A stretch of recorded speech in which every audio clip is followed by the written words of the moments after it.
ಓಂ ನಮಃ ಶಿವಾಯ್. ಭಾರತ್ ಮಾತಾ ಶಿವಶಕ್ತಿ ಅವತಾರ್ ಓಂ ಮಂಡಳಿ. ಮುರಳಿಯ ದಿನಾಂಕ 28/8/2025. ಬೆಳಗಿನ ತರಗತಿ 21/4/1968. ಮುದ್ದಿನ ಮಕ್ಕಳೇ, ನಿವೃತ್ತಿ ಮಾರ್ಗದವರು ಅನೇಕ ಹಠಯೋಗ ಇತ್ಯಾದಿಗಳನ್ನು ಮಾಡುತ್ತಾರೆ. ಅವರು ರಾಜಯೋಗವನ್ನು ಕಲಿಸಲು ಸಾಧ್ಯವಿಲ್ಲ. ತಂದೆ ಒಂದೇ ಪ್ರಕಾರದ ಯೋಗ ಕಲಿಸುತ್ತಾರೆ. ತಂದೆ ಹೇಳುತ್ತಾರೆ, ತಮ್ಮನ್ನು ಆತ್ಮ ಎಂದು ತಿಳಿದು ತಂದೆಯಾದ ನನ್ನೊಬ್ಬನನ್ನೇ ನೆನಪು ಮಾಡಿರಿ. ಈಗ 84 ಜನ್ಮಗಳು ಪೂರ್ಣ ಆಗಿದೆ.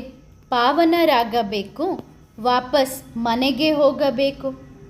ಕೇವಲ ತಂದೆಯನ್ನು ನೆನಪು ಮಾಡಿರಿ ಹಾಗೂ ಎಲ್ಲವನ್ನು ಬಿಡಬೇಕು. ಮಕ್ಕಳಿಗೆ ಗೊತ್ತಿದೆ, ತಂದೆ ನಾವು ಮಕ್ಕಳಿಗೆ ತಿಳಿಸಿಕೊಡುತ್ತಿದ್ದಾರೆ. ತಂದೆಗೂ ಸಹ ಗೊತ್ತಿದೆ, ನಾನು ಈ ಮಕ್ಕಳಿಗೆ ತಿಳಿಸಿಕೊಡುತ್ತಿದ್ದೇನೆ. ಇದನ್ನು ಸಹ ಮಕ್ಕಳಿಗೆ ತಿಳಿಸಲಾಗಿದೆ. ಭಕ್ತಿ ಮಾರ್ಗದಲ್ಲಿ ಅನೇಕ ಚಿತ್ರಗಳು ಇದ್ದಾವೆ. ಭಿನ್ನ ಭಿನ್ನ ಹೆಸರಿನಿಂದ ಚಿತ್ರಗಳನ್ನು ಮಾಡಿದ್ದಾರೆ.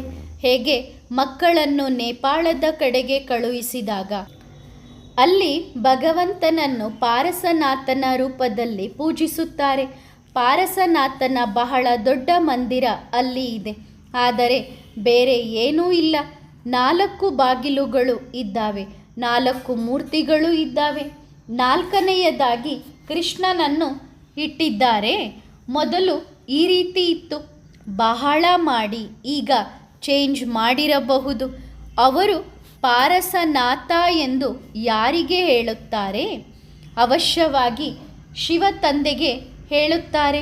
ಮನುಷ್ಯರನ್ನು ಪಾರಸ ಬುದ್ಧಿಯವರನ್ನಾಗಿ ತಂದೆಯೇ ಮಾಡುತ್ತಾರೆ. ಅಲ್ಲಿ ಬಹಳ ಚಿತ್ರಗಳನ್ನು ನೋಡಬಹುದು. ಮೊಟ್ಟ ಮೊದಲು ಅವರಿಗೆ ಈ ಮಾತನ್ನು ತಿಳಿಸಬೇಕು.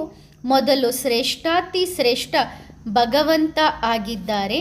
ನಂತರ ಇಡೀ ಜಗತ್ತು ಸೂಕ್ಷ್ಮವತನದಲ್ಲಿ ಯಾವ ಸೃಷ್ಟಿಯೂ ಇಲ್ಲ.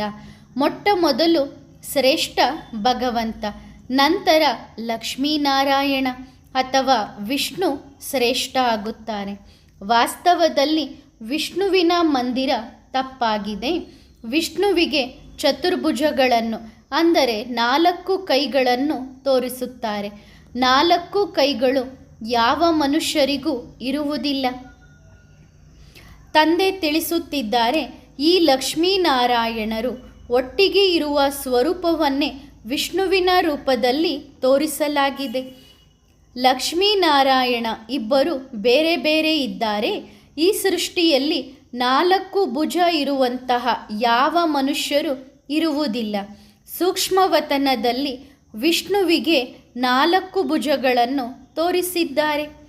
ಅಂದರೆ ಇಬ್ಬರನ್ನು ಸೇರಿಸಿ ಚತುರ್ಭುಜರನ್ನಾಗಿ ಮಾಡಿದ್ದಾರೆ. ಆದರೆ ಈ ರೀತಿ ಯಾರೂ ಇರುವುದಿಲ್ಲ. ಮಂದಿರದಲ್ಲಿ ಏನೆಲ್ಲ ಚತುರ್ಭುಜಗಳನ್ನು ತೋರಿಸಿದ್ದಾರೆ ಅದು ಸೂಕ್ಷ್ಮವತನದ ಚಿತ್ರ ಆಗಿದೆ. ಇಲ್ಲಿ ಯಾರೂ ಈ ರೀತಿ ಇಲ್ಲ. ಚತುರ್ಭುಜದಲ್ಲಿ ಶಂಕು, ಚಕ್ರ, ಗದೆ, ಪದ್ಮವನ್ನು ತೋರಿಸಿದ್ದಾರೆ. ಆದರೆ ಈ ರೀತಿ ಯಾವುದೂ ಇಲ್ಲ. ಚಕ್ರ ನೀವು ಮಕ್ಕಳದಾಗಿದೆ. ನೇಪಾಳದಲ್ಲಿ ವಿಷ್ಣುವಿನ ಬಹಳ ದೊಡ್ಡ ಚಿತ್ರ ಇದೆ. ಹಾಲಿನ ಸಾಗರದಲ್ಲಿ ತೋರಿಸಿದ್ದಾರೆ. ನೀರಿಗೆ ಸ್ವಲ್ಪ ಹಾಲನ್ನು ಹಾಕುತ್ತಾರೆ. ಪೂಜೆಯ ದಿನಗಳಲ್ಲಿ ಹಾಲಿನಲ್ಲಿ ತೋರಿಸುತ್ತಾರೆ. ವಾಸ್ತವದಲ್ಲಿ ಚತುರ್ಭುಜನ ಪೂಜೆ ಹೇಗೆ ಆಗುತ್ತದೆ? ಅಷ್ಟು ಉದ್ದವಾದಂತಹ ಯಾವ ಮನುಷ್ಯರು ಇರುವುದಿಲ್ಲ. ಕೆಲವು ಮಕ್ಕಳು ಬರೆಯುತ್ತಾರೆ, ತಂದೆ ಸೂಕ್ಷ್ಮವತನವನ್ನು ಸಹ ಆರಿಸಿಬಿಟ್ಟಿದ್ದಾರೆ ಎಂದು. ಅರೆ, ಇದು ತಿಳಿದುಕೊಳ್ಳುವಂತಹ ಮಾತಾಗಿದೆ. 4 ಭುಜ ಇರುವಂತಹ ಮನುಷ್ಯರು ಯಾರಾದರೂ ಇರುತ್ತಾರೆ ಏನು? ಈ ಲಕ್ಷ್ಮೀನಾರಾಯಣರನ್ನು ಸೇರಿಸಿ ಚತುರ್ಭುಜನ ರೂಪದಲ್ಲಿ ತೋರಿಸಿದ್ದಾರೆ. ವಾಸ್ತವದಲ್ಲಿ ಈ ರೀತಿ ಸೇರುವುದಿಲ್ಲ. ಲಕ್ಷ್ಮಿಯ ಜನ್ಮವೇ ಬೇರೆ.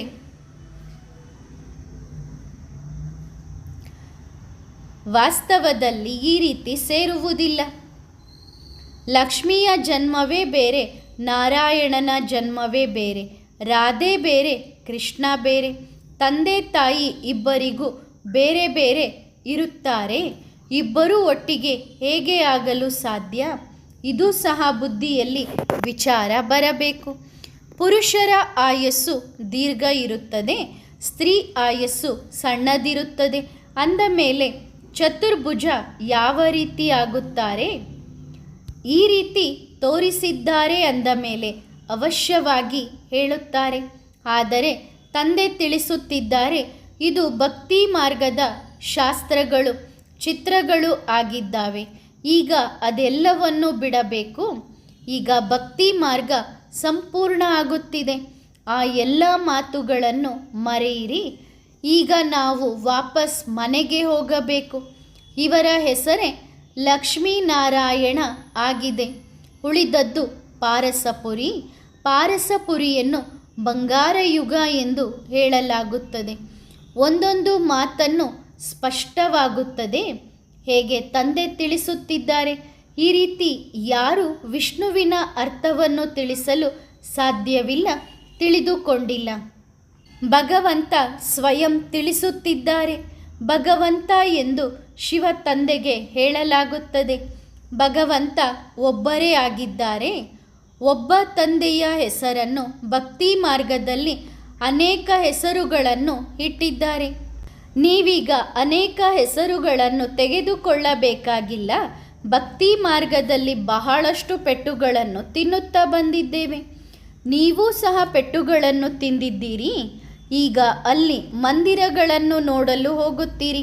ಆ ಮಂದಿರದಲ್ಲಿ ಶ್ರೇಷ್ಠಾತಿ ಶ್ರೇಷ್ಠ ಭಗವಂತನ ಬಗ್ಗೆ ತಿಳಿಸಬೇಕು.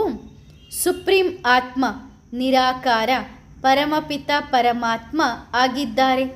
ಅವರ ಮಹಿಮೆಗಳೂ ಸಹ ಇದ್ದಾವೆ. ಜ್ಞಾನಸಾಗರ, ಸುಖಸಾಗರ, ಇದನ್ನೂ ಸಹ ಮೊಟ್ಟ ಮೊದಲು ತಿಳಿಸಬೇಕು. ಭಕ್ತಿ ಮಾರ್ಗದಲ್ಲಿ ಅನೇಕ ಚಿತ್ರಗಳು ಇದ್ದಾವೆ. ಜ್ಞಾನ ಮಾರ್ಗದಲ್ಲಿ ಜ್ಞಾನಸಾಗರ ಒಬ್ಬ ತಂದೆಯಾಗಿದ್ದಾರೆ. ಅವರೇ ಪತಿತ ಪಾವನ ಸರ್ವರ ಸದ್ಗತಿ ದಾತ ಆಗಿದ್ದಾರೆ. ನಮ್ಮ ಬುದ್ಧಿಯಲ್ಲಿ ಸಂಪೂರ್ಣ ಚಕ್ರ ಇದೆ. ಅವರಿಗೋಸ್ಕರ ಗಾಯನವೂ ಇದೆ. ಸ್ಮರಣೆ ಮಾಡಿ ಮಾಡಿ ಸುಖವನ್ನು ಪಡೆದುಕೊಳ್ಳಿರಿ. ಕೇವಲ ಒಬ್ಬ ತಂದೆಯನ್ನು ನೆನಪು ಮಾಡಿರಿ. ಅಂದರೆ ಅರ್ಥ ಸ್ಮರಣೆ ಮಾಡಿರಿ. ಸ್ಮರಣೆ ಮಾಡಿ ಸುಖವನ್ನು ಪಡೆಯಿರಿ. ಕಲಹ ಕ್ಲೇಶಗಳು ತನುವಿನಿಂದ ಎಲ್ಲ ದೂರ ಆಗುತ್ತದೆ. ಇದು ಜೀವನ್ಮುಕ್ತಿಯಾಗಿದೆಯಲ್ಲವೇ? ತಂದೆಯಿಂದಲೇ ಈ ಆಸ್ತಿ ಸಿಗುತ್ತದೆ. ಕೇವಲ ಇವರು ಒಬ್ಬರೇ ಈ ಆಸ್ತಿಯನ್ನು ಪಡೆಯುವುದಿಲ್ಲ. ಅವಶ್ಯವಾಗಿ ರಾಜಧಾನಿ ಇರುತ್ತದೆಯಲ್ಲವೇ? ಅಂದರೆ ತಂದೆ ರಾಜಧಾನಿ ಸ್ಥಾಪನೆ ಮಾಡುತ್ತಿದ್ದಾರೆ. ಸತ್ಯಯುಗದಲ್ಲಿ ರಾಜ, ರಾಣಿ, ಪ್ರಜೆಗಳು ಎಲ್ಲರೂ ಇರುತ್ತಾರೆ. ನೀವು ಜ್ಞಾನ ಪ್ರಾಪ್ತಿ ಮಾಡಿಕೊಳ್ಳುತ್ತಾ ದೊಡ್ಡ ಕುಲದಲ್ಲಿ ಜನ್ಮ ಪಡೆದುಕೊಳ್ಳುತ್ತೀರಿ. ಬಹಳ ಸುಖ ಸಿಗುತ್ತದೆ.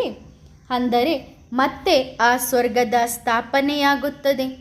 ಚೀಚಿಗಳು ಅಂದರೆ ಪತಿತ ಆತ್ಮಗಳು ವಾಪಸ್ ಮನೆಗೆ ಹೋಗುತ್ತಾರೆ. ತಮ್ಮ ತಮ್ಮ ಸೆಕ್ಷನ್ನಲ್ಲಿ ಹೋಗಿ ಪರಮಧಾಮದಲ್ಲಿ ಕುಳಿತುಕೊಳ್ಳುತ್ತಾರೆ. ಇಷ್ಟೆಲ್ಲ ಆತ್ಮರುಗಳು, ಪಾತ್ರಧಾರಿಗಳು ಯಾರೆಲ್ಲ ಇದ್ದಾರೆ ಅವರು ನಂಬರ್ ವಾರ್ ಆಗಿ ಪಾತ್ರ ಮಾಡಲು ಬರುತ್ತಾರೆ. ಸತ್ಯಯುಗದಲ್ಲಿ ಬಹಳ ಕಡಿಮೆ ಸಂಖ್ಯೆಯಲ್ಲಿ ಪಾತ್ರ ಮಾಡಲು ಬರುತ್ತಾರೆ. ನಂತರ ವೃದ್ಧಿಯಾಗುತ್ತಾ ಹೋಗುತ್ತದೆ. ಮೊದಲು 4-5 ಜನ, ನಂತರ 50-100 ಲಕ್ಷ ಜನ ತನಕ ಪಾತ್ರ ಮಾಡಲು ಬರುತ್ತಾರೆ. ಇದು ಸಹ ಬುದ್ಧಿಯಲ್ಲಿ ಬರಬೇಕು. ಮೇಲಿನಿಂದ ಪಾತ್ರ ಮಾಡಲು ಹೇಗೆ ಬರುತ್ತೇವೆ? 10 ಎಲೆಗಳು ಒಟ್ಟಿಗೆ ಬರುತ್ತವೆ ಎಂದು ಈ ರೀತಿ ಅಲ್ಲ. ನಿಯಮಾನುಸಾರವಾಗಿ ಎಲೆಗಳು ಬರುತ್ತಿರುತ್ತವೆ ಅಲ್ಲವೇ? ಇದು ಬಹಳ ದೊಡ್ಡ ವೃಕ್ಷವಾಗಿದೆ. ಒಂದು ದಿನದಲ್ಲಿ ಲಕ್ಷಾಂತರ ಎಲೆಗಳು ವೃದ್ಧಿಯಾಗುತ್ತದೆ ಎಂದು ತೋರಿಸುತ್ತಾರೆ. ಮೊದಲು ಶ್ರೇಷ್ಠಾತಿ ಶ್ರೇಷ್ಠ ಭಗವಂತ ಆಗಿದ್ದಾರೆ ಎಂದು ತಿಳಿಸಿಕೊಡಬೇಕು. ಅವರು ಪತಿತ ಪಾವನ, ದುಃಖಹರ್ತ, ಸುಖಕರ್ತ ಅವರೇ ಆಗಿದ್ದಾರೆ. ಯಾವ ಪಾತ್ರಧಾರಿಗಳು ದುಃಖಿಯಾಗುತ್ತಾರೆ ಆ ಎಲ್ಲರಿಗೂ ಸುಖ ಕೊಡುವಂಥವರು ಒಬ್ಬ ತಂದೆಯಾಗಿದ್ದಾರೆ. ಎಲ್ಲರಿಗೂ ದುಃಖ ಕೊಡುವವನು ರಾವಣ ಆಗಿದ್ದಾನೆ. ಮನುಷ್ಯರಿಗೆ ತಂದೆ ಬಂದಿದ್ದಾರೆ ಎನ್ನುವುದು ಗೊತ್ತಿಲ್ಲ. ಅವರು ಬಂದು ತಿಳಿದುಕೊಂಡಾಗ ಗೊತ್ತಾಗುತ್ತದೆ. ಕೆಲವರು ತಿಳಿದುಕೊಳ್ಳುತ್ತಾ ಆಳವಾಗಿ ಹೋಗುತ್ತಾರೆ. ಹೇಗೆ ಸ್ನಾನ ಮಾಡುತ್ತಾ ಮಾಡುತ್ತಾ ಕೆಲವರು ನದಿಯ ನೀರಿನ ಒಳಗೆ ಹೋಗಿ ಬಿಡುತ್ತಾರೆ ತಾನೆ. ತಂದೆ ಅನುಭವಿಯಾಗಿದ್ದಾರೆ. ಒಂದು ಕೆರೆ ಇತ್ತು. ಆ ಕೆರೆಯಿಂದ ತಕ್ಷಣ ಹೊರಗೆ ಬಂದರು. ಇಲ್ಲ ಅಂದರೆ ಅದರಲ್ಲಿ ಮುಳುಗಿ ಹೋಗುತ್ತಿದ್ದರು. ಆದರೆ ನಾಟಕದಲ್ಲಿ ಈ ರೀತಿ ಇರಲಿಲ್ಲ. ಇದು ಸಹ ವಿಷಸಾಗರ ಆಗಿದೆ, ಅಂದರೆ ವಿಕಾರಗಳ ಸಾಗರ ಆಗಿದೆ. ತಂದೆ ಹಾಲಿನ ಸಾಗರದ ಕಡೆಗೆ ಕರೆದುಕೊಂಡು ಹೋಗುತ್ತಾರೆ. ಆದರೆ ಮಾಯಾರೂಪಿ ಗ್ರಹ ಒಳ್ಳೊಳ್ಳೆ ಮಹಾರಥಿಗಳನ್ನು ಸಹ ನುಂಗಿಬಿಡುತ್ತದೆ. ಬದುಕಿದ್ದಾಗಲೇ ತಂದೆಯ ಮಡಿಲಿನಿಂದ ಕೆಲವರು ಸತ್ತು ರಾವಣನ ಮಡಿಲಿಗೆ ಹೋಗುತ್ತಾರೆ. ಸಂಪೂರ್ಣ ರಾವಣನ ಗಟಾರ್ನಲ್ಲಿ ಹೋಗಿ ಬೀಳುತ್ತಾರೆ. ಅಲ್ಲಿ ಬೀಳುತ್ತಾರೆ ಅಂದರೆ ರಾವಣನ ಮಡಿಲಿಗೆ ಹೋಗಿ ಬೀಳುತ್ತಾರೆ. ಶ್ರೇಷ್ಠಾತಿ ಶ್ರೇಷ್ಠ ತಂದೆಯಾಗಿದ್ದಾರೆ. ನಂತರ ಈ ರಚನೆಯನ್ನು ರಚಿಸುತ್ತಾರೆ ಎನ್ನುವುದು ನಾವು ಮಕ್ಕಳ ಬುದ್ಧಿಯಲ್ಲಿ ಇದೆ. ಇತಿಹಾಸ ಭೂಗೋಳ ಸೂಕ್ಷ್ಮವತನದಲ್ಲಿ ಇಲ್ಲ. ಸೂಕ್ಷ್ಮವತನ ಇದೆಲ್ಲವೂ ಭಕ್ತಿ ಮಾರ್ಗದಲ್ಲಿ ಇಲ್ಲ, ಜ್ಞಾನ ಮಾರ್ಗದಲ್ಲಿ ಇದೆ. ಬಲೆ ನೀವು ಸೂಕ್ಷ್ಮವತನಕ್ಕೆ ಹೋಗುತ್ತೀರಿ, ಸಾಕ್ಷಾತ್ಕಾರ ಮಾಡಿಕೊಳ್ಳುತ್ತೀರಿ. ಅಲ್ಲಿ ಚತುರ್ಭುಜನನ್ನು ನೋಡುತ್ತೀರಿ. ಈ ರೀತಿ ಚಿತ್ರದಲ್ಲಿಯೂ ಇದೆ. ಇದು ಸಹ ಬುದ್ಧಿಯಲ್ಲಿ ಇದೆ. ಅವಶ್ಯವಾಗಿ ಸಾಕ್ಷಾತ್ಕಾರ ಆಗುತ್ತದೆ. ಆದರೆ ಇಂತಹ ಯಾವ ವಸ್ತುವೂ ಇಲ್ಲ. ಇದೆಲ್ಲವೂ ಭಕ್ತಿ ಮಾರ್ಗದ ಚಿತ್ರ ಆಗಿದೆ. ಇಲ್ಲಿಯ ತನಕ ಭಕ್ತಿ ಮಾರ್ಗ ನಡೆಯುತ್ತಿದೆ. ಭಕ್ತಿ ಮಾರ್ಗ ಸಂಪೂರ್ಣ ಆದಾಗ ಈ ಚಿತ್ರಗಳು ಇರುವುದಿಲ್ಲ. ಸ್ವರ್ಗದಲ್ಲಿ ಈ ಎಲ್ಲ ಮಾತುಗಳು ಮರೆತು ಹೋಗುತ್ತದೆ. ಇವರು ಲಕ್ಷ್ಮೀನಾರಾಯಣರು. ಇವರಿಬ್ಬರನ್ನೂ ಸೇರಿಸಿ ವಿಷ್ಣುವಾಗಿ ತೋರಿಸಿದ್ದಾರೆ. ಬುದ್ಧಿಯಲ್ಲಿ ಜ್ಞಾನ ಇದೆ. ವಿಷ್ಣುವಿನ ಎರಡು ಸ್ವರೂಪವೇ ಲಕ್ಷ್ಮೀ ನಾರಾಯಣ. ಚತುರ್ಭುಜನ ಪೂಜೆ ಅಂದರೆ ಲಕ್ಷ್ಮೀನಾರಾಯಣರ ಪೂಜೆ. ಚತುರ್ಭುಜನ ಮಂದಿರ ಅಥವಾ ಲಕ್ಷ್ಮೀನಾರಾಯಣರ ಮಂದಿರ ಎಂದರೆ ಮಾತು ಒಂದೇ ಆಗಿದೆ. ಈ ಇಬ್ಬರ ಜ್ಞಾನ ಯಾರಿಗೂ ಇಲ್ಲ. ನಾವು ಮಕ್ಕಳಿಗೆ ಗೊತ್ತಿದೆ. ಲಕ್ಷ್ಮೀನಾರಾಯಣರ ರಾಜ್ಯ ಎಂದು ಹೇಳುತ್ತೇವೆ, ವಿಷ್ಣುವಿನ ರಾಜ್ಯ ಎಂದು ಕರೆಯುವುದಿಲ್ಲ. ಇವರು ಪಾಲನೆಯನ್ನೂ ಸಹ ಮಾಡುತ್ತಾರೆ ಅಲ್ಲವೇ. ತಂದೆ ನೇಪಾಳದಲ್ಲಿಯ ಮಂದಿರವನ್ನು ಒಂದು ಸಾರಿ ನೋಡಿದ್ದರು. ಅದು ಎಷ್ಟೋ ವರ್ಷಗಳು ಆಗಿದೆ. ಈ ಸಮಯದಲ್ಲಿ ಆ ಮಂದಿರವನ್ನು ಬಹಳಷ್ಟು ಪರಿವರ್ತನೆ ಮಾಡಿರಬಹುದು. ನಾನು ಮಧ್ಯಾಹ್ನದ ಸಮಯದಲ್ಲಿ ಹೋಗಿದ್ದೆ. ಮಂದಿರ ಬಂದಾಗಿತ್ತು. ನಮ್ಮ ಜೊತೆಗೆ ಒಬ್ಬ ಯೋಧರು ಇದ್ದರು. ಅವರು ದೊಡ್ಡ ವಜ್ರದ ವ್ಯಾಪಾರಿ ಅತಿಥಿ ಬಂದಿದ್ದಾರೆ ಎಂದು ಹೇಳಿದರು. ಮಹಾರಾಜರಿಗೆ ಅತಿಥಿಯಾಗಿ ಹೋಗಿದ್ದೆವು. ಅವರು ಇಲ್ಲಿ ಏನಾದರೂ ಸಿಗಬಹುದು ಎಂದು ತಿಳಿದುಕೊಂಡಿದ್ದರು. ನಂತರ ಮೊದಲು ಒಂದು ಬಾಗಿಲು ತೆರೆಯಲಾಯಿತು. ನಾವು ಒಳಗೆ ದರ್ಶನ ಮಾಡಿ ಒಂದು ಬೆಳ್ಳಿಯ ನಾಣ್ಯವನ್ನು ಇಟ್ಟೆವು. ನಂತರ 4 ಬಾಗಿಲುಗಳು ಇದ್ದಾವೆ ಎಂದು ಹೇಳಿದರು. 4 ನಾಣ್ಯಗಳು ಸಿಗುತ್ತದೆ ಎಂದು ತಿಳಿದುಕೊಂಡು ಎಲ್ಲವನ್ನೂ ತೋರಿಸಿದರು. ಈಗ ಅದು ಯಾವುದು ಇದೆಯೋ ಇಲ್ಲವೋ ಗೊತ್ತಿಲ್ಲ. ಯಾವುದೂ ಹೇಳಲು ಸಾಧ್ಯವಿಲ್ಲ. ನನ್ನ 40 ವರ್ಷದ ನಂತರ ಬಾಂಬೆ, ದೆಹಲಿಯನ್ನು ನೋಡಿದೆ. ಅದು ಈಗ ಏನೇನೋ ಬದಲಾವಣೆಯಾಗಿದೆ.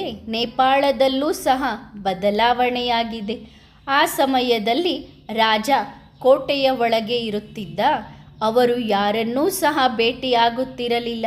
ಅವರ ವಂಶಾವಳಿ, ಅವರ ಕಮಾಂಡರ್ ಇದ್ದರು. ಅವರ ರಾಜ್ಯ ಇತ್ತು. ಸಂಪಾದನೆಯನ್ನು ಹಂಚಿಕೊಳ್ಳುತ್ತಿದ್ದರು. ಎಲ್ಲರಿಗೂ ಸಂಬಳ ಸಿಗುತ್ತಿತ್ತು. ಅಲ್ಲಿಯೂ ಸಹ ಒಳ್ಳೊಳ್ಳೆ ಜ್ಞಾನ ಕೇಳುವವರು ಇದ್ದಾರೆ. ಅವರು ಇವರಿಗೆ ಅಂದರೆ ಲಕ್ಷ್ಮೀನಾರಾಯಣರಿಗೆ ಗೌರವ ಕೊಡುತ್ತಾರೆ. ಅಲ್ಲಿ ಹೋಗಿ ಸೇವೆ ಮಾಡಲು ಇಲ್ಲಿಂದಲೇ ವಿಷಯಗಳನ್ನು ರೆಡಿ ಮಾಡಿಕೊಂಡು ಹೋಗಿರಿ. ಶಿವ ಭಗವಾನುವಾಚ ಇದೆ. ಅಲ್ಲಿ ಶಿವನನ್ನು ಎಲ್ಲರೂ ಗೌರವಿಸುತ್ತಾರೆ. ಶಿವ ಭಗವಾನುವಾಚ, ನಾನು ನಿಮಗೆ ರಾಜಯೋಗವನ್ನು ಕಲಿಸುತ್ತೇನೆ. ತಮ್ಮನ್ನು ಆತ್ಮ ಎಂದು ತಿಳಿದು ತಂದೆಯಾದ ನನ್ನೊಬ್ಬನನ್ನೇ ನೆನಪು ಮಾಡಿರಿ. ಈ ಯೋಗ ಅಗ್ನಿಯಿಂದಲೇ ವಿಕರ್ಮ ವಿನಾಶವಾಗುತ್ತದೆ. ವಿಸ್ತಾರವಾಗಿ ತಿಳಿಸಬೇಕು. ಅವರಿಗೆ ಹೇಳಿರಿ, ಇದೂ ಸಹ ಗೀತೆಯಾಗಿದೆ. ಗೀತೆಯಲ್ಲಿ ಕೇವಲ ಕೃಷ್ಣನ ಹೆಸರನ್ನು ಸೇರಿಸಿದ್ದಾರೆ. ಕೃಷ್ಣ ಭಗವಾನು ವಾಚ ಅಲ್ಲ, ಭಗವಂತ ಒಬ್ಬ ತಂದೆಯಾಗಿದ್ದಾರೆ. ಮನುಷ್ಯರು ಭಗವಂತನಿಗೆ 24 ಅವತಾರಗಳು ಎಂದು ಹೇಳುತ್ತಾರೆ. ನಾಯಿ, ಬೆಕ್ಕು, ಕಣಕಣದಲ್ಲಿಯೂ ಪರಮಾತ್ಮ ಇದ್ದಾರೆ ಎನ್ನುತ್ತಾರೆ. ಇದು ಬಹಳ ದೊಡ್ಡ ನಿಂದನೆಯಾಗಿದೆ. ಮನುಷ್ಯರು ತಮಗೋಸ್ಕರ 84 ಲಕ್ಷ ಜನ್ಮ ಎಂದು ಹೇಳಿಕೊಳ್ಳುತ್ತಾರೆ. ನನಗೋಸ್ಕರ ಅಂದರೆ ಪರಮಾತ್ಮನಿಗೆ ಲೆಕ್ಕ ಇಲ್ಲದಷ್ಟು ಹೇಳಿದ್ದಾರೆ. ಇದು ತಪ್ಪಾಗಿದೆ. ಎಲ್ಲರ ನಿಂದನೆಯನ್ನು ಮಾಡಿದ್ದಾರೆ. ಆದ್ದರಿಂದ ಭಾರತವಾಸಿಗಳು ತಮೋಪ್ರಧಾನ ಆಗಿದ್ದಾರೆ. ಈಗ ಕಲಿಯುಗದ ಸೃಷ್ಟಿಯ ಅಂತ್ಯ. ಇದಕ್ಕೇನೆ ತಮೋಪ್ರಧಾನ ಕಬ್ಬಿಣ ಯುಗ ಎಂದು ಹೇಳಲಾಗುತ್ತದೆ. ಯಾರು ಸತೋಪ್ರಧಾನ ಆಗಿದ್ದರು ಅವರೇ 84 ಜನ್ಮಗಳನ್ನು ಪಡೆದುಕೊಳ್ಳುತ್ತಾರೆ. ಜನನ ಮರಣದಲ್ಲಿ ಅವಶ್ಯವಾಗಿ ಬರಬೇಕು. ಯಾವಾಗ ಸಂಪೂರ್ಣ 84 ಜನ್ಮಗಳನ್ನು ಪಡೆದುಕೊಳ್ಳುತ್ತೇವೆ, ಆಗ ಮತ್ತೆ ಮೊದಲನೇ ನಂಬರಿಗೆ ಕರೆದುಕೊಂಡು ಹೋಗಲು ತಂದೆ ಬರಬೇಕಾಗುತ್ತದೆ. ಇದು ಒಬ್ಬರ ಮಾತಲ್ಲ, ಇವರ ಸಂಪೂರ್ಣ ರಾಜಧಾನಿಯೇ ಇತ್ತು ಅಲ್ಲವೇ? ಅವಶ್ಯವಾಗಿ ಇವರ ರಾಜಧಾನಿ ಬರುತ್ತದೆ. ತಂದೆ ಎಲ್ಲರಿಗೂ ಹೇಳುತ್ತಿದ್ದಾರೆ, ತಮ್ಮನ್ನು ಆತ್ಮ ಎಂದು ತಿಳಿದು ತಂದೆಯನ್ನು ನೆನಪು ಮಾಡಿದಾಗ ಯೋಗ ಅಗ್ನಿಯಿಂದ ಪಾಪ ಭಸ್ಮವಾಗುತ್ತದೆ. ಕಾಮಚಿತೆಯ ಮೇಲೆ ಕುಳಿತು ಎಲ್ಲರೂ ಕಪ್ಪಾಗಿದ್ದಾರೆ. ಈಗ ಶ್ಯಾಮನಿಂದ ಸುಂದರ ಹೇಗೆ ಆಗಬೇಕು ಎನ್ನುವುದನ್ನು ತಂದೆ ಕಲಿಸುತ್ತಿದ್ದಾರೆ. ಕೃಷ್ಣನ ಆತ್ಮನೂ ಸಹ ಅವಶ್ಯವಾಗಿ ಭಿನ್ನ ಭಿನ್ನ ನಾಮರೂಪಗಳನ್ನು ತೆಗೆದುಕೊಂಡು ಬರುತ್ತದೆ. ಯಾರು ಲಕ್ಷ್ಮೀನಾರಾಯಣರಾಗಿದ್ದರೂ ಅವರೇ 84 ಜನ್ಮಗಳ ನಂತರ ಮತ್ತೆ ಈ ರೀತಿ ಆಗುತ್ತಾರೆ. ಅವರದೇ ಬಹಳ ಜನ್ಮಗಳ ಅಂತಿಮ ಜನ್ಮದಲ್ಲಿ ಅಂತ್ಯದಲ್ಲಿ ಅವರ ತನುವಿನಲ್ಲಿ ತಂದೆ ಪ್ರವೇಶ ಮಾಡುತ್ತಾರೆ. ಮತ್ತೆ ಅವರನ್ನು ಸತೋಪ್ರಧಾನ ವಿಶ್ವದ ಮಾಲೀಕರನ್ನಾಗಿ ಮಾಡುತ್ತಾರೆ. ನಿಮ್ಮಲ್ಲಿಯೂ ಸಹ ಪಾರಸನಾಥನನ್ನು ಪೂಜೆ ಮಾಡುತ್ತೀರಿ, ಶಿವನನ್ನು ಪೂಜೆ ಮಾಡುತ್ತೀರಿ. ಅವಶ್ಯವಾಗಿ ಇವರನ್ನೂ ಸಹ ಈ ರೀತಿ ರೆಡಿ ಮಾಡಿದವರು ಶಿವ ತಂದೆಯೇ ಆಗಿದ್ದಾರೆ. ಶಿಕ್ಷಕರು ಬೇಕಲ್ಲವೇ? ಪರಮಾತ್ಮ ಜ್ಞಾನಸಾಗರ ಆಗಿದ್ದಾರೆ. ಈಗ ಸತೋಪ್ರಧಾನ ಪಾರಸನಾಥರು ಆಗಬೇಕು. ತಂದೆಯನ್ನು ಬಹಳ ಪ್ರೀತಿಯಿಂದ ನೆನಪು ಮಾಡಬೇಕು.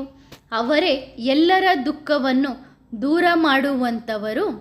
ಇದು ಮುಳ್ಳಿನ ಕಾಡಾಗಿದೆ. ತಂದೆ ಬಂದಿರುವುದೇ ಹೂದೋಟವನ್ನು ರೆಡಿ ಮಾಡಲು. ತಂದೆ ತನ್ನ ಪರಿಚಯವನ್ನು ಕೊಡುತ್ತಾರೆ. ನಾನು ಸಾಧಾರಣ ವೃದ್ಧನ ತನುವಿನಲ್ಲಿ ಪ್ರವೇಶ ಮಾಡುತ್ತೇನೆ. ಅವರಿಗೆ ತಮ್ಮ ಜನ್ಮಗಳ ಬಗ್ಗೆ ಗೊತ್ತಿಲ್ಲ. ಭಗವಾನುವಾಚ ಆಗಿದೆ, ನಾನು ನೀವು ಮಕ್ಕಳಿಗೆ ರಾಜಯೋಗವನ್ನು ಕಲಿಸುತ್ತೇನೆ. ಇದು ಈಶ್ವರೀಯ ಯೂನಿವರ್ಸಿಟಿ ಆಗಿದೆಯಲ್ಲವೇ? ಇಲ್ಲಿ ರಾಜಾರಾಣಿಯರಾಗುವ ಗುರಿ ಉದ್ದೇಶವೂ ಇದೆ.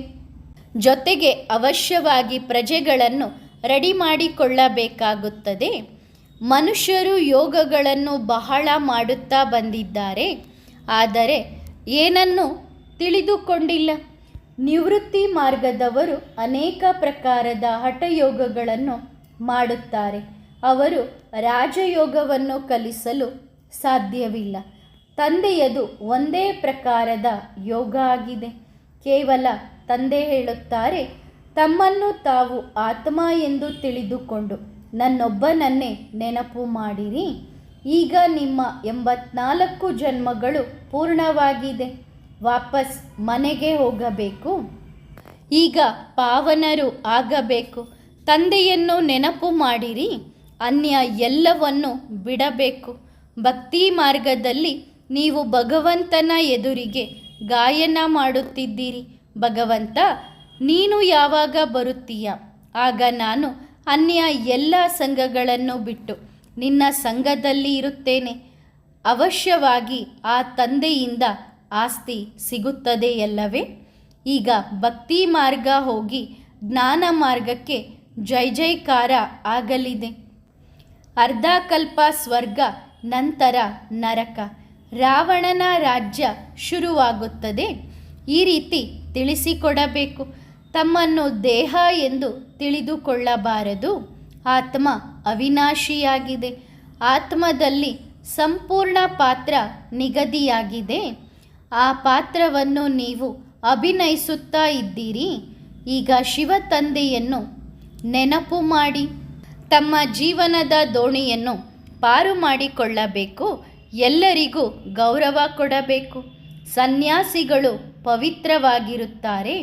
ಅವರಿಗೆ ಎಷ್ಟೊಂದು ಗೌರವ ಇರುತ್ತದೆ. ಎಲ್ಲರೂ ಅವರ ಮುಂದೆ ತಲೆಬಾಗಿಸುತ್ತಾರೆ. ಪವಿತ್ರತೆಯ ಮಾತಿನಲ್ಲಿ ಶ್ರೇಷ್ಠರು ಕನಿಷ್ಠರು ಆಗುತ್ತಾರೆ. ದೇವತೆಗಳು ಸಂಪೂರ್ಣ ಶ್ರೇಷ್ಠ. ಸನ್ಯಾಸಿಗಳು ಒಂದು ಜನ್ಮ ಪವಿತ್ರವಾಗುತ್ತಾರೆ, ಮತ್ತೊಂದು ಜನ್ಮ ವಿಕಾರದಿಂದಲೇ ಪಡೆದುಕೊಳ್ಳಬೇಕಾಗುತ್ತದೆ ಅಲ್ಲವೇ? ಸತ್ಯಯುಗದಲ್ಲಿ ದೇವತೆಗಳು ಇರುತ್ತಾರೆ. ನೀವೀಗ ಓದುತ್ತಿದ್ದೀರಿ, ಸೇವೆ ಮಾಡುತ್ತಾ ಇದ್ದೀರಿ. ಕೆಲವರು ಓದುತ್ತಾರೆ, ಆದರೆ ಸೇವೆ ಮಾಡುವುದಿಲ್ಲ. ಅಂದರೆ ಅರ್ಥ, ಬೇರೆಯವರಿಗೆ ಜ್ಞಾನವನ್ನು ತಿಳಿಸಿಕೊಡಲು ಸಾಧ್ಯವಿಲ್ಲ. ಏಕೆಂದರೆ ಅವರು ಧಾರಣೆ ಮಾಡಿಕೊಂಡಿರುವುದಿಲ್ಲ. ತಂದೆ ಎಲ್ಲರಿಗೂ ಆಶೀರ್ವಾದ ಮಾಡಿದಾಗ ಆಗ ಎಲ್ಲರೂ ಸ್ಕಾಲರ್ಶಿಪ್ಪನ್ನು ಪಡೆದುಕೊಳ್ಳುತ್ತಾರೆ. ಈ ರೀತಿ ಆಶೀರ್ವಾದ ಭಕ್ತಿ ಮಾರ್ಗದಲ್ಲಿ ಮಾಡುತ್ತಾರೆ.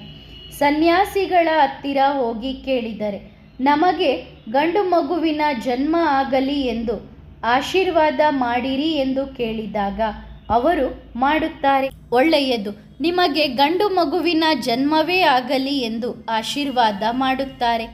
ಅದೇ ಹೆಣ್ಣು ಮಗುವಿನ ಜನ್ಮವಾದಾಗ ಇದು ವಿಧಿ ಎಂದು ಹೇಳುತ್ತಾರೆ. ಬಹಳಷ್ಟು ಗುರುಗಳನ್ನು ಮಾಡಿಕೊಂಡಿದ್ದರು ಅಲ್ಲವೇ? ಗಂಡು ಮಗುವಿನ ಜನ್ಮವಾದಾಗ ವಾಹ ವಾಹ ಎಂದು ಹೇಳುತ್ತಾರೆ. ಗುರುಗಳ ಪಾದಗಳ ಹತ್ತಿರ ಹೋಗಿ ಬೀಳುತ್ತಾರೆ. ಒಳ್ಳೆಯದು. ಮಗನಿಗೆ ಕಾಯಿಲೆ ಬಂದರೆ ಗುರುಗಳ ಹತ್ತಿರ ಹೋಗಿ ಮಗನಿಗೆ ಕಾಯಿಲೆ ಬಂದಿದೆ ಎಂದು ಹೇಳುತ್ತಾರೆ. ಅವರು ಔಷಧಿಯನ್ನು ಕೊಡಿಸಿರಿ, ಅದನ್ನು ಮಾಡಿ ಇದನ್ನು ಮಾಡಿ, ಆಗ ಸರಿಯಾಗುತ್ತದೆ ಎಂದು ಹೇಳುತ್ತಾರೆ.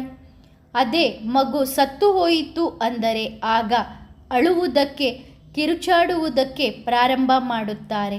ಹಾಗೂ ಗುರುಗಳಿಗೂ ನಿಂದನೆಯನ್ನು ಮಾಡುತ್ತಾರೆ. ಇದು ವಿಧಿಯ ನಿಯಮವಾಗಿತ್ತು.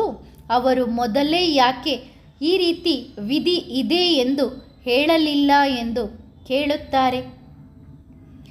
ಯಾರಾದರೂ ಸತ್ತವರನ್ನು ಬದುಕಿಸಿದರೆ ಅದು ಸಹ ನಾಟಕದಲ್ಲಿ ನಿಗದಿಯಾಗಿದೆ. ದೇಹದಲ್ಲಿ ಆತ್ಮ ಎಲ್ಲಿಯಾದರೂ ಅಡಗಿರುತ್ತದೆ. ಅವರು ಪ್ರಜ್ಞಾಹೀನರಾಗಿರುತ್ತಾರೆ. ಡಾಕ್ಟರ್ಗಳು ಸಹ ಇವರು ಸತ್ತಿದ್ದಾರೆ ಎಂದು ತಿಳಿದುಕೊಳ್ಳುತ್ತಾರೆ. ನಂತರ ಅವರು ಬದುಕುತ್ತಾರೆ. ಕೆಲವೊಮ್ಮೆ ಚಿತೆಯ ಮೇಲೆ ಇಟ್ಟಿರುವಂಥವರು ಸಹ ಬದುಕಿದ್ದವರು ಇದ್ದಾರೆ. ಈ ರೀತಿಯಾದಾಗ ಯಾರೋ ಒಬ್ಬರು ಸಾಧುಗಳನ್ನು ನಂಬಿ ಗೌರವ ಕೊಟ್ಟರೆ ಅವರ ಹಿಂದೆ ಅನೇಕ ಜನ ಹೋಗುತ್ತಾರೆ. ಅವರು ಬಹಳ ನಿರ್ಮಾಣ ಚಿತ್ತರಾಗಿರಬೇಕು. ಅಹಂಕಾರದಲ್ಲಿ ಬರಬಾರದು. ಆದರೆ ಇವತ್ತಿನ ಸಮಯದಲ್ಲಿ ಕೆಲವರು ಬಹಳ ಅಹಂಕಾರವನ್ನು ತೋರಿಸುತ್ತಾರೆ. ಅಂಥವರಿಗೆ ಬಹಳಷ್ಟು ಶತ್ರುಗಳು ಆಗುತ್ತಾರೆ. ಬಹಳ ಮಧುರರಾಗಿ ನಡೆಯಬೇಕು. ನೇಪಾಳದಲ್ಲಿಯೂ ಸಹ ಈ ಸಂದೇಶವನ್ನು ಹರಡಬೇಕು. ಕೆಲವು ದೊಡ್ಡ ವ್ಯಕ್ತಿಗಳಿಂದ ಇದು ಪ್ರಚಾರ ಆದಾಗ ಆಗ ಅನೇಕರು ಬರುತ್ತಾರೆ.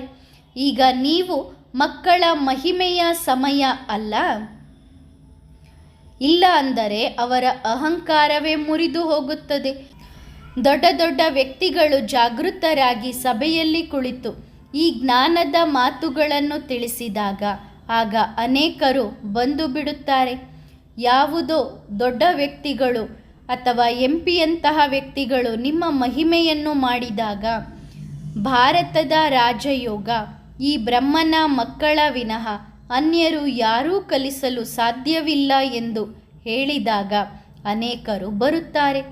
ಈ ರೀತಿ ಈಗ ಯಾರೂ ಇನ್ನೂ ರೆಡಿಯಾಗಿಲ್ಲ. ಈಗ ಆ ಸಮಯ ಬಂದಿಲ್ಲ. ಮಕ್ಕಳು ಬಹಳ ಬುದ್ಧಿವಂತರು, ಚಮತ್ಕಾರಿಗಳು ಆಗಬೇಕು. ಬೇರೆಯವರು ಹೇಗೆ ಭಾಷಣ ಮಾಡುತ್ತಾರೆ ಅದನ್ನು ಕೇಳಿ ನೀವು ಕಲಿಯಬೇಕು. ಸರ್ವಿಸ್ ಮಾಡುವ ಯುಕ್ತಿಗಳನ್ನು ಬಾಬಾ ತಿಳಿಸುತ್ತಾರೆ. ಬಾಬಾ ಯಾವ ಮುರುಳಿಯನ್ನು ನುಡಿಸಿದ್ದಾರೆ ಅದು ಅಕ್ಯುರೇಟ್ ಆಗಿದೆ ಮತ್ತು ಕಲ್ಪಕಲ್ಪಕ್ಕೂ ಇದೇ ರೀತಿ ಇರುತ್ತದೆ. ನಾಟಕದಲ್ಲಿ ಇದು ನಿಗದಿಯಾಗಿದೆ. ಇದರಲ್ಲಿ ಪ್ರಶ್ನೆ ಮಾಡಲು ಸಾಧ್ಯವಿಲ್ಲ. ನಾನು ತಿಳಿಸಿಕೊಡುತ್ತಾ ಇರುತ್ತೇನೆ. ಆದರೆ ಕೆಲವರು ಅನೇಕ ಪ್ರಶ್ನೆಗಳನ್ನು ತಕ್ಷಣ ಮಾಡುತ್ತಾರೆ. ಅವರಿಗೆ ಹೇಳಿರಿ, ಮೊದಲು ಮನ್ಮನಾಭವ ಆಗಿರಿ. ತಂದೆಯ ಬಗ್ಗೆ ತಿಳಿದುಕೊಳ್ಳುವುದರಿಂದ ನೀವು ಎಲ್ಲವನ್ನು ತಿಳಿದುಕೊಳ್ಳುತ್ತೀರಿ. ಒಳ್ಳೆಯದು ಮಕ್ಕಳೇ. ಗುಡ್ ಮಾರ್ನಿಂಗ್, ನಮಸ್ತೆ. ವರದಾನ: ಸೇವಾದಾರಿ ಭವ. ಮುರುಳಿ ಓದುವುದು, ಚೆಕಿಂಗ್ ಮಾಡಿಕೊಳ್ಳುವುದು ಇದು ಮೇಲಿನ ದೊಡ್ಡ ಮಾತಾಗಿದೆ. ಇಂದು ವಿಶೇಷ ಪುರುಷಾರ್ಥ ಮಾಡುವುದು ಅಥವಾ ಈ ರೀತಿ ಆಗಬೇಕು. ಅದು ಪ್ರತಿಯೊಂದು ಸಂಕಲ್ಪ ಶಕ್ತಿಶಾಲಿಯಾಗಿರಬೇಕು. ಸಾಧಾರಣ ಇರಬಾರದು. ಸಮರ್ಥವಾಗಿರಬೇಕು. ವ್ಯರ್ಥ ಆಗಬಾರದು.